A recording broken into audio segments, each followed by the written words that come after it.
In the 5th century BCE, a Greek historian toured a structure in Egypt that contained 3,000 rooms. According to his records, the sheer scale of the complex made the Great Pyramids look like minor works by comparison. For centuries, scholars assumed he was exaggerating, but in 2008, ground-penetrating radar confirmed his account was accurate. The massive subterranean complex actually exists. Yet today, no one has put a shovel in the earth to enter it. We know exactly where it is. It sits right here next to the eroded mud brick pyramid of Amenemhat III in Fayum, Egypt. Having the exact GPS coordinates to the largest ancient structure ever built doesn't help us if we are physically blocked from opening the doors. Our primary witness is Herodotus. He claimed to have personally walked through 12 roofed courts with facing gateways, documenting an architectural footprint that surpassed the labor and expense of all Greek structures combined. Roman historian Pliny the Elder added details about the internal security. He described pitch-black hallways and doors rigged to create a deafening noise, like thunder, whenever someone tried to open them. Neither man was allowed into the lower 1,500 rooms. The Egyptian priests strictly guarded that subterranean level, claiming it housed the burials of the kings who built the complex, alongside the tombs of sacred crocodiles.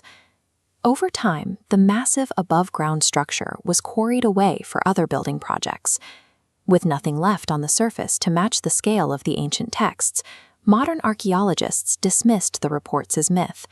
They stopped looking.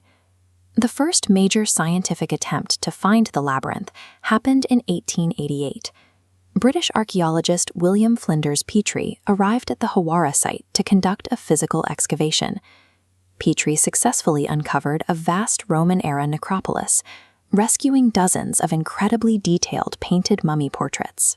But digging closer to the pyramid, he found zero evidence of a 3,000-room complex. This antique survey map displays what Petrie documented instead: vast, empty grid spaces. He hit a massive flat stone plate and concluded it was the bedrock foundation. He believed the entire labyrinth had been dismantled for parts, leaving only this barren floor. His conclusion officially closed the investigation. For the next century, the academic world accepted that the labyrinth was gone. In 2008, the Mataha expedition returned to the exact spot Petrie surveyed. This time, they brought ground-penetrating radar, a non-destructive technology that maps subsurface structures by bouncing high-frequency radio waves into the earth. Looking at this data, they found something massive. At 8 to 12 meters deep, radar bounced off a colossal grid of solid granite, forming countless rooms. Petrie wasn't standing on a foundation. The stone plate he struck was the intact roof covering the lower rooms. Now, recent space-based scans confirm this footprint.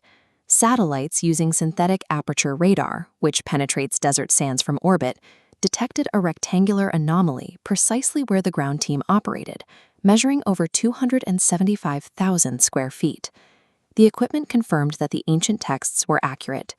The footprint of the structure below ground matches the dimensions Herodotus walked through 2 millennia ago. If we have the GPS coordinates and the radar scans, we should be opening the roof right now, but no one is digging. A century of sustained agricultural irrigation in the nearby region has pushed the local water table higher every decade. The water table now sits just 5 meters below the surface. The entire labyrinth is fully submerged.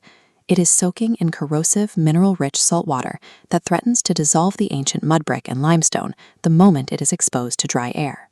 The very water sustaining modern crop yields in Egypt is steadily dissolving its largest ancient secret. This leaves us with a difficult problem.